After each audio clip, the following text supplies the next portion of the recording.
Hello friends, welcome in my channel. और आज हम बातें करेंगे चैत्य के बारे में। मेरा गला बहुत ज़्यादा ख़राब है, सर्दी जुकाम से बेहाल है, पर कोई बात नहीं। ठीक, चैत्य के बारे में हम पढ़ेंगे। तो चैत्य कितने प्रकार के होते हैं? दो प्रकार के होते हैं। एक होता है संरचनात्मक और एक होता है शैलकृति। शैलकृति मतलब जो पत्थरों को काट करके बनाया जाता है, और संरचनात्मक मतलब जैसे घर वगैरह नहीं जिस तरह से बनाते हैं, ठीक है, उस तरह का। तो चैत्य कितने प्रकार के होते हैं? दो प्रकार के होते हैं, ठीक है। अब देखिए, शैलकृत चैत्य कितने प्रकार के होते हैं। अब शैलकृत भी जो है दो प्रकार के होते हैं, ठीक है, हीनयान और महायान, ठीक है। ये बौद्ध धर्म के ही दो अलग अलग गुटों का नाम है, हीनयान और महायान। चैत्यों के अंदर बने छोटे स्तूप को क्या कहते हैं? तो दागोप कहते हैं। याद रखिएगा, वो कभी कभी ये पूछ लेता है कि दागोप क्या है। तो दागोप आपको पता होना चाहिए कि दागोप जो है वो चैत्यों के अंदर बने हुए छोटे स्तूप हैं। ये आपको कहाँ मिलेंगे? ये आपको जो है कई जगह पे मिल जाएंगे, ठीक है। अगर आपने वो देखा होगा नालंदा विश्वविद्यालय, ठीक, फिलहाल तो ध्वस्त हो चुका है, लेकिन उसकी जो बाहरी संरचना मतलब जो एक फोटोग्राफिक संरचना ली गई है, उसमें भी देखिएगा छोटे छोटे से स्तूप टाइप के बने हुए हैं, ठीक है ना। अब देखिए, चैत्य का क्या अर्थ है? तो चैत्य का अर्थ है एक प्रकार का पूजा कक्ष। समझ में आया? चैत्य मतलब क्या होता है? पूजा कक्ष, जहाँ पर क्या करते थे बौद्ध धर्म लोग? पूजा करते थे। विहार, जहाँ पर रहते थे, ठीक है। तो पूजा करने के लिए भी उनको जो है एक जगह की ज़रूरत पड़ती थी, जिसे चैत्य कहा गया। चैत्य गुफाओं में सबसे प्राचीनतम गुफा कौन सी है? तो भाजा की है। किसकी है? भाजा। चैत्य गुफा में भाजा गुफा का निर्माण कब हुआ था? तो दूसरी शताब्दी ईसा पूर्व में हुआ था। चैत्य गुफाओं में सबसे उत्कृष्ट गुफा कौन सी है? तो कौन सी है? कार्ले की गुफा। किसकी है? कार्ले की गुफा है। चैत्य गुफा में कार्ले गुफा का निर्माण कब हुआ था? तो प्रथम शताब्दी ईस्वी में हुआ था। पश्चिमी घाट की अन्य गुफाएं कौन सी है? तो नासिक, ठीक है, चिटाल्डो, ठीक है। उसके बाद हो गया कोंडन, अजंता, केनरी आदि, ये सारे हैं। चैत्य गुफा में अपनी वास्तु सुंदरता के लिए कौन सा चैत्य प्रसिद्ध है? तो कार्ले का चैत्य जो है वो सबसे ज़्यादा प्रसिद्ध है, ठीक है। कार्ले गुफा कहाँ स्थित है? तो महाराष्ट्र में स्थित है। भाजा गुफा कहाँ स्थित है? तो महाराष्ट्र के पुणे जिले में स्थित है। भाजा की कुल कितनी गुफाएं हैं? तो 22 गुफाएं, ठीक है। केनरी गुफा कहाँ स्थित है?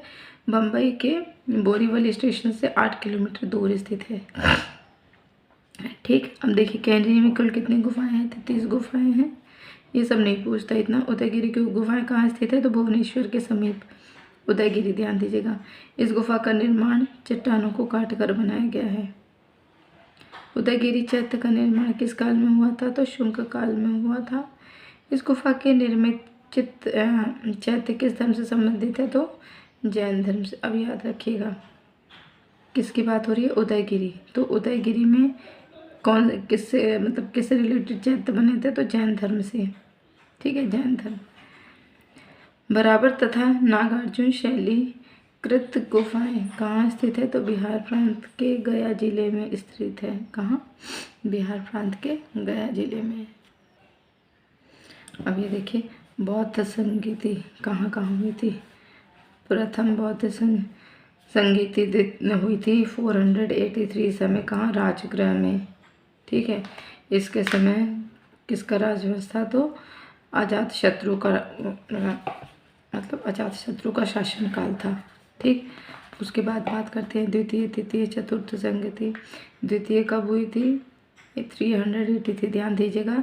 ये बढ़ते समय से घटते में आ रहा है, ठीक है। ईसा पूर्व की बात करें, ठीक है। उसके बाद क्या आ जाता है? ईसवी आ जाता था। तो ईसा पूर्व मतलब कि ईसा का जन्म हुआ था उसके पूर्व, है ना। कहाँ हुआ था? वैशाली में हुआ था। और कालाशोक के समय, किसके समय? कालाशोक के समय ये हुआ था। उसके बाद तृतीय बौद्ध संगीति की बात करें तो 251 में हुआ था ईसा पूर्व, ठीक है। और कहाँ हुआ था? पाटलिपुत्र में। उस समय अशोक थे। और उसके बाद जो है हमारी चौथी कब हुई थी? ईसा की प्रथम शताब्दी में। कब हुई थी? ईसा की प्रथम शताब्दी में कुंडलवन कश्मीर में। किसके समय? कनिष्ठ के समय। किसके समय हुई थी? तो कनिष्ठ के समय हुई थी, ठीक। अब देखिए बराबर तथा नागार्जुन शैलकृत गुफाओं का निर्माण कब हुआ था, तो 3री शताब्दी में, अभी हमने देखा था 3री सदी के ईसा पूर्व, ध्यान दीजिएगा ईसा पूर्व और ईस्वी में, ठीक है। बराबर तथा नागार्जुनी शैलकृत गुफाओं का निर्माण किसने कराया था, तो अशोक तथा उसके पौत्र यानी कि पोता दशरथ ने, ठीक है। सभी चैत्य किस काल की कला का उदाहरण है, तो शुंग काल की कला की, किसके समय, शुंग काल, ठीक। अब बात आते हैं गुहालेख मतलब जो गुफाओं के अंदर जो है लेख मिले थे। तो अशोक के कुछ अभिलेख गुफाओं की दीवारों पर भी उत्कीर्ण थे। ये बराबर तथा नागार्जुन की पहाड़ी पर हैं। इन अभिलेखों में अशोक द्वारा आजीवक संप्रदाय के भिक्षुओं को दान का उल्लेख है। मौर्य काल में, ठीक है, मौर्य काल में बराबर पहाड़ियों को खल्तिक पर्वत कहा जाता है, क्योंकि इन लेखों में इसका यही नाम है। ये गुफाएं बिहार में स्थित है, ठीक। तो गुहा लेख के बारे में देखिए महत्वपूर्ण तथ्य क्या क्या है। मगध राजा की नींव बिम्सर ने डाली, हालांकि पूछना नहीं लेकिन फिर भी याद रखिएगा, हिस्ट्री के क्वेश्चन है कुछ। मगध राज्य की नींव बिम्सर ने डाली थी, ठीक है। अजातशत्रु मगध की गद्दी पर 493 में बैठा। अजातशत्रु का पुत्र दयन मगध की गद्दी पर 461 में बैठा था। चंद्रगुप्त मगध की गद्दी में 322 ईसा पूर्व में बैठा था। कि सभी उल्टी गिनती अभी चल रही है, ठीक है ना। तो उसके बाद आ गया बिंदुसार मगध की गद्दी पर 298 ईसा पूर्व में बैठा, और अशोक मगध की गद्दी में 269 ईसा पूर्व में बैठा, ठीक है। अब देखिए बात आती है नागार्जुन पहाड़ी, ठीक। तो नागार्जुन पहाड़ियों में मौर्य राजा दशरथ द्वारा आजीविकों को दान का उल्लेख है। किसमें, नागार्जुन पहाड़ी में। पूछ लेता है कभी कभी, तो ये इम्पोर्टेंट है।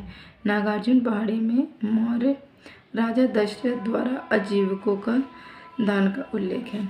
बराबर की पहाड़ियों को प्रवरगिरी तथा गोरखगिरी भी कहा जाता था। यहाँ से कुल 4 गुफाएं प्राप्त हुई हैं। कौन कौन सी 4 गुफाएं थी, कर्ण चौपड़ गुफा, सुदामा गुफा, विश्व झोपड़ी गुफा और लोमश ऋषि गुफा, ठीक है ना। ये इतनी गुफाओं के उल्लेख यहाँ पर मिले हैं। इसमें प्रथम 3 गुफाओं को अशोक ने तथा चौथी गुफा को दशरथ ने बनवाया था, ठीक है। ये शुरू की 3 गुफाएं किसने, अशोक ने, यानी कि कर्ण चौपड़ गुफा, सुदामा गुफा और विश्व झोपड़ी गुफा, ये किसने बनवाई थी, अशोक ने बनवाई थी। और जो चौथी गुफा थी लोमश ऋषि गुफा, तो ये दशरथ ने बनवाई थी। नागार्जुन पहाड़ियों में 3 गुफाएं प्राप्त हुई थी, ठीक है। नागार्जुन में कितनी, 3 गुफाएं प्राप्त हुई थी। इन तीनों को दशरथ ने आजीविकों को दान दिया था। किसको, आजीविका को, ठीक। कौन सी है ये, वह्य गुफा, गोपिका गुफा और वर्थिका गुफा, ठीक है ना। ये इतनी गुफा थी जो कि नागार्जुन पहाड़ी में थी, और इसको दशरथ ने आजीविका को दान किया था, ठीक। फ्रेंड्स, इस वीडियो में इतना ही। तब तक मेरी हो सकता है कल तक आवाज़ थोड़ी बहुत ठीक हो जाए, तो कल हम बात करेंगे शिला स्तंभ के बारे में। तो आज के लिए इतना ही।